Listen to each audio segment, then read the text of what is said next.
Welcome. The lore of ULTRAKILL is explained within the first minute of the game. Mankind is dead. Blood is fuel. Hell is full. And that's all players really need to know once they pick up their first revolver. But as you play through the game and explore around, parts of the time since long gone reveal themselves.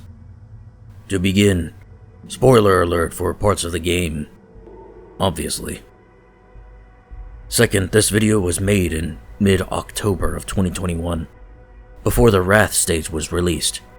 Some parts of this video may be wrong, misleading, or lack information, as the game is still quite new. Third, this is my interpretation as it is mixed with a few others. There will be many choices considering what could be possible. And with such little information, anything could be possible. Think of this as a game theory. Lastly, I will show on screen when speculation occurs to prevent misinformation and wrong judgment. Now, let's begin.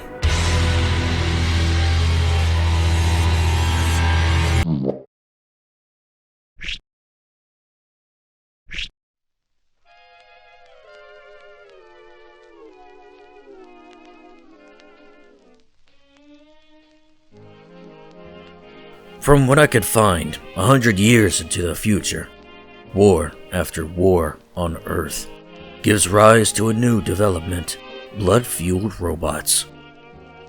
First, they are refueled using some kind of device, probably similar to an IV drip, but eventually, the technology for blood to be absorbed directly onto the armor was produced and implemented into the V models. That is you. You are V1, the first of the robots to absorb blood on contact. As a result, they also toned down your resilience in favor of recovery. After the era of peace began, these robots were now obsolete. During the wars, blood was plentiful, and so was fuel for these robots, but the wars are now no more. One more robot, V2, was developed, which ditched the blood contact fueling in favor of more defense. It is unknown why they developed a war machine in a time of peace. Later, at some point, something upsets, presumably, God. There could be several reasons for this. My first thought was probably the discovery of hell. The second could be those brutal wars of past. It could also be both, with one or both of them, or even some undisclosed reason, being the straw that broke the camel's back. As shown in the Prelude's secret mission terminal, he deems his human experiment a failure, and they are wiped out. The robots, not part of the experiment, remain and resort to hell to stay alive. They rely on blood, and the only other source of blood now are the denizens of hell.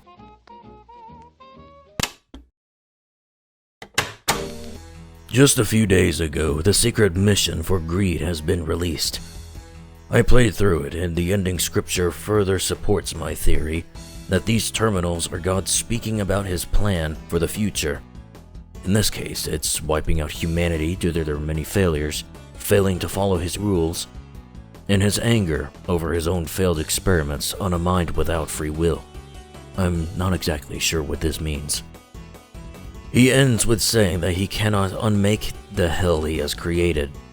It could refer to the literal hell, but it could also refer to everything besides heaven as well, in a metaphorical sense. However, as for what he intends to gain, his methods for doing so, and the actual failures and rules broken, remains unclear.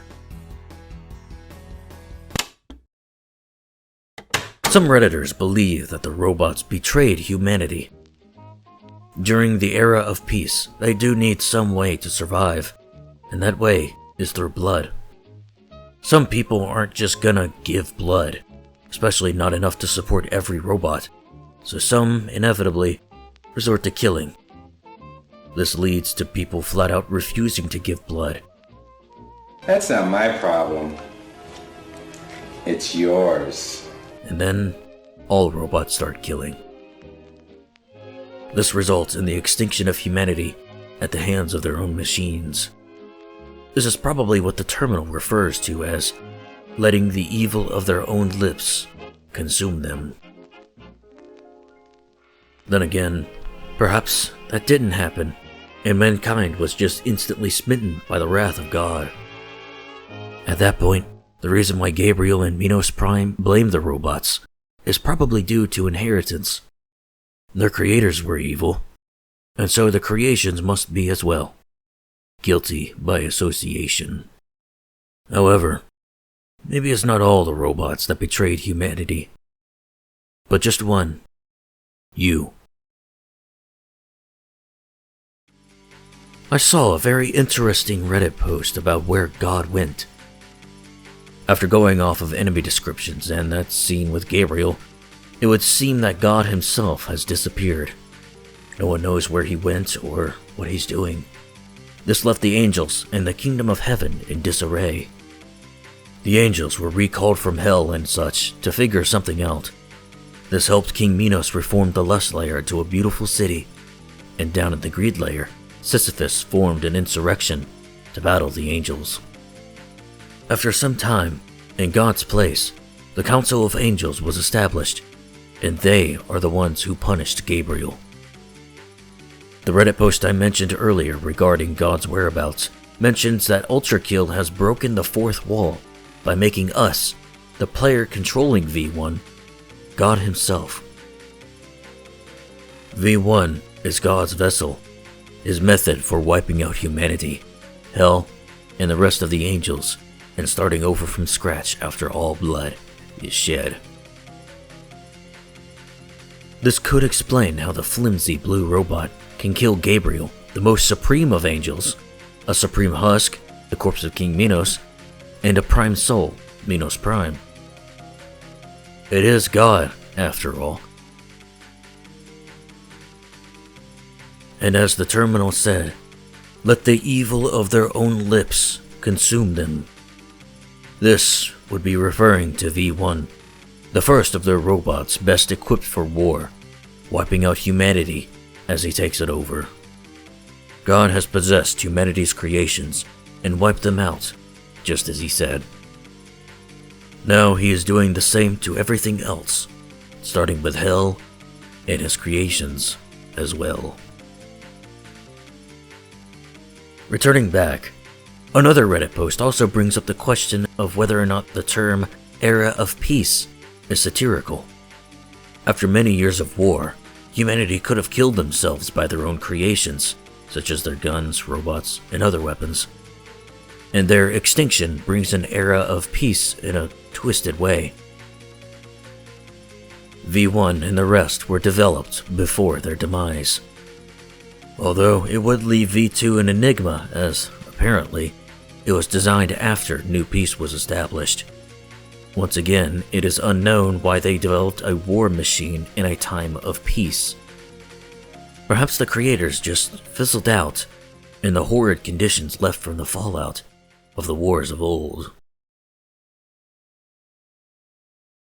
In the end, the takeaway is one or multiple of the following. 1. V1 is controlled by God, who is also you. 2. V1 has committed genocide and betrayed humanity with the other vampiric robots to stay alive. 3. V1 had its masters kill themselves in the war and had to resort to hell to stay alive afterward. And 4. V1 has had its masters wiped out by divine intervention and heads to hell either for sustenance, revenge, or both. Either way, you can bet your bottom dollar that V1 is gonna keep plowing through these layers, kill Satan, and will finally rise up to slaughter heaven as well. This guy is like Doomslayer, but more in line with the Christian religion. What a game. Keep it up, Akira. by ULTRAKILL. This video has not been sponsored in any way.